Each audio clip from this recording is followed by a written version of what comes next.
on voit se développer au sein de l'atelier quelque chose qui correspond à chaque personnalité. On doit armer les enfants, c'est-à-dire avec leur propre capacité d'expression. L'éducation créatrice consiste à s'appuyer dans la vie sur ce que l'on reçoit. On ne parle pas de psychothérapie. Le travail d'expression a un effet thérapeutique. Ce n'est pas le but. Il s'appelle Jacob Habitant-Raga, il est acteur, metteur en scène et spécialiste de l'éducation créatrice. En tout cas, il a été formé grâce à Arno Stern, une rencontre qui date depuis de très nombreuses années. Et on va parler aujourd'hui d'ateliers d'éducation créatrice qu'il va mettre en place dans le sud du pays. Jacob Habitant-Raga, bonjour et bienvenue. Bonjour Cathy. Alors, qu'est-ce que c'est que l'éducation créatrice ? Qu'est-ce que ça veut dire ? Ça implique de mettre en mouvement les capacités créatrices de la personne. Quand l'enfant rentre dans l'atelier, il met une blouse, on lui donne une feuille, il choisit l'endroit où il va s'installer, on punaise et il va choisir une couleur, un pinceau donc, et il opère directement sur sa feuille. Il a des directives ou il fait ce qu'il veut ? Non, justement. Et d'une façon très naturelle, les enfants, dès 2 ans, comme on peut le voir sur une photo là qui est derrière moi, dès 2 ans, donc l'enfant naturellement prend un pinceau, va devant sa feuille. Et d'ailleurs, moi, la première réaction que j'ai vue d'une petite fille de 2 ans qui venait peindre pour la première fois, elle a réussi à lâcher la robe de sa mère, elle était intéressée par ce qui se passait, et elle lâche la robe de sa mère, elle entre. Elle n'a pas 2 ans. Et elle se retrouve donc blouse, la feuille, format raisin, devant elle. Elle prend un pinceau, elle va devant sa feuille et elle trace comme ça 1, 2, 3 traits. Et elle est... émerveillée. Comment dire ? Non, pas énervée. Émerveillée. Émerveillée, bien sûr. C'est l'effet du miroir. Ouais. Devant ce qu'elle a produit. Alors, pourquoi avoir eu le désir d'organiser ce type d'atelier pour les enfants du Sud, notamment, du Sud d'Israël ? D'abord, moi, j'y pense depuis très longtemps, parce que c'est pas seulement la dernière guerre, mais c'est toutes les guerres, hein, je veux dire, auxquelles on est confronté concernant les traumatismes des enfants. Dans le travail que nous devons faire avec les enfants, et donc dans un travail où on n'a pas à leur dire ce qu'ils ont à faire. C'est-à-dire qu'on n'est pas dans un enseignement de l'art, on est dans un atelier d'éducation créatrice où l'enfant met en mouvement ses capacités. C'est-à-dire que j'ai jamais vu un enfant qui ne savait pas quoi faire dans l'atelier. Ou alors ça dure très peu de temps, et puis il est pris d'ailleurs aussi par les autres enfants qui s'adonnent, et chacun d'une façon à développer chacun quelque chose qui leur est particulier. On a compris qu'ils viennent, on leur demande rien, ils font comme ils ont envie, comme ils le ressentent. Mais est-ce que après vous les guidez pour peut-être évoluer dans leur expression, non, ou pas du tout ? Justement, ils ont leur évolution naturelle. Ça veut dire quoi ? Ça veut dire quoi ? Ça veut dire que, bon, par exemple, moi je parle de mes enfants. Enfin, mes 2 enfants qui ont, dès qu'ils ont eu la possibilité à 1 an de tenir un crayon ou un stylo, de leur donner une feuille, et pour eux, c'est le jeu de la trace. Hein. Et donc, alors, habituellement, on appelle ça des gribouillis. Ce ne sont pas des gribouillis, justement...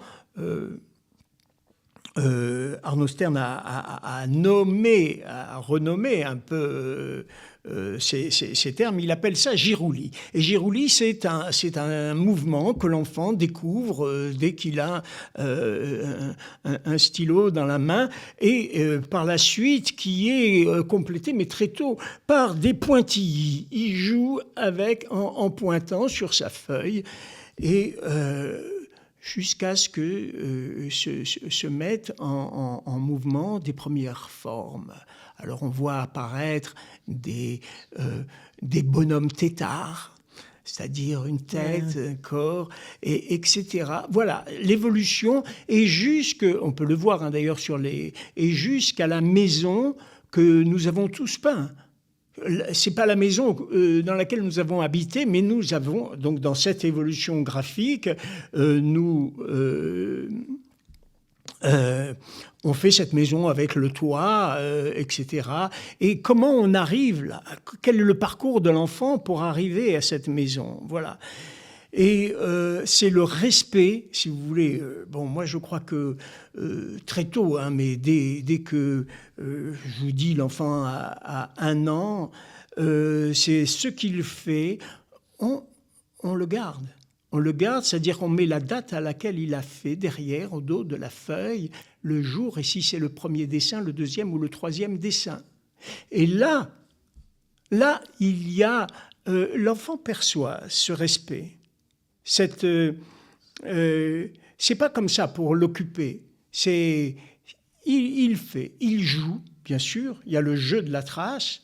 Mais ce que je veux vous dire, c'est que dans la question à laquelle vous m'engagez à rentrer, qui est en fait l'histoire de l'art ou des arts plastiques, ce n'est pas ça.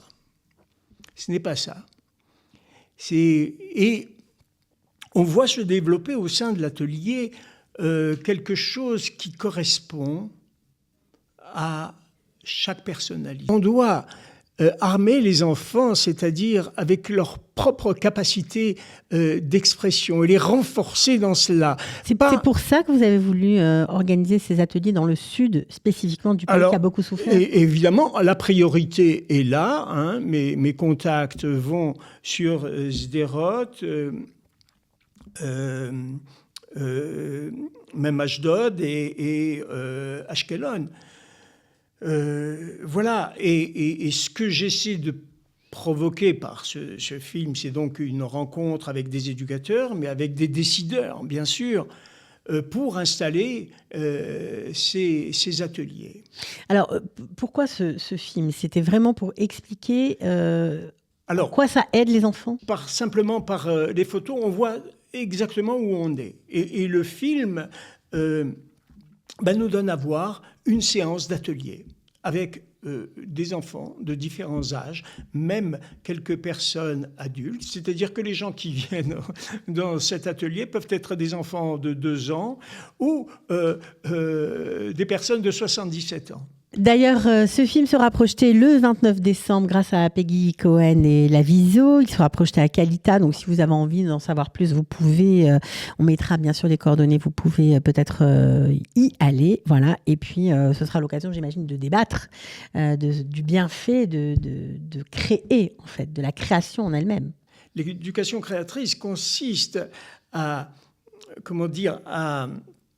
s'appuyer dans la vie sur ce que l'on reçoit. Alors, dans ce que l'on reçoit, et vraiment, je ne parle pas de psychothérapie. L'expression, le travail d'expression a un effet thérapeutique. Mais ce n'est pas le but. Voilà. Et donc... Le but, c'est quoi? C'est de se libérer? C'est Non, alors, le but, non. C'est de mettre en capacité, c'est de mettre en mouvement ses propres capacités créatrices. Okay. Après, vous savez qu'elles se retrouvent dans tous les domaines de la vie. C'est une attitude, au fond. C'est ça.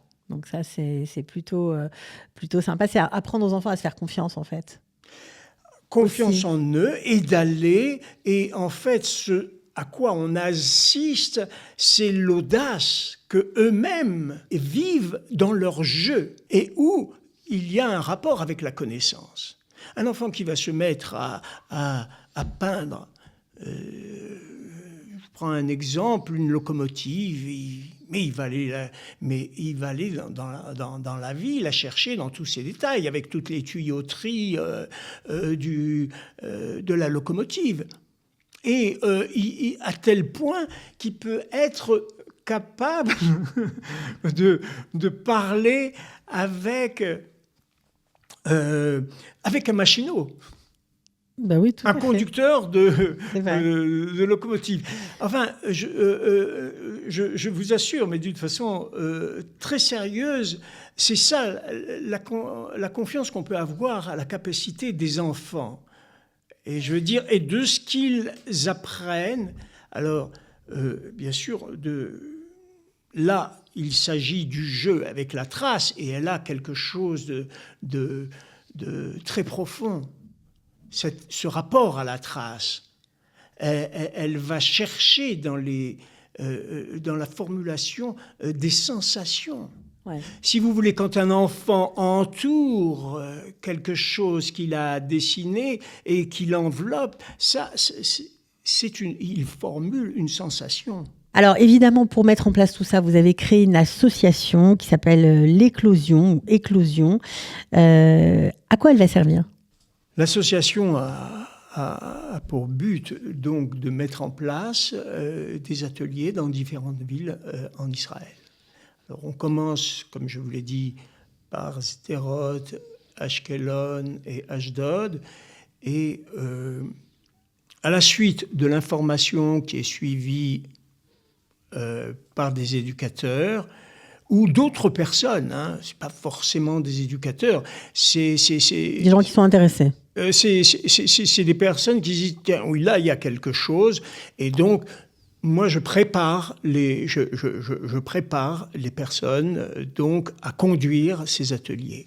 D'accord. Et donc en fait l'association peut aider à mettre en place ou organiser des ateliers dans certains endroits si les gens sont intéressés. Oui. Donc ça c'est plutôt sympa.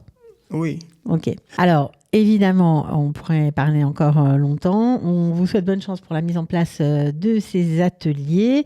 Et puis, bien sûr, en attendant, si vous voulez en savoir plus, vous pouvez venir regarder le film réalisé par Jacob Habitant Haggai. Merci beaucoup d'avoir été avec nous et à très bientôt. À bientôt.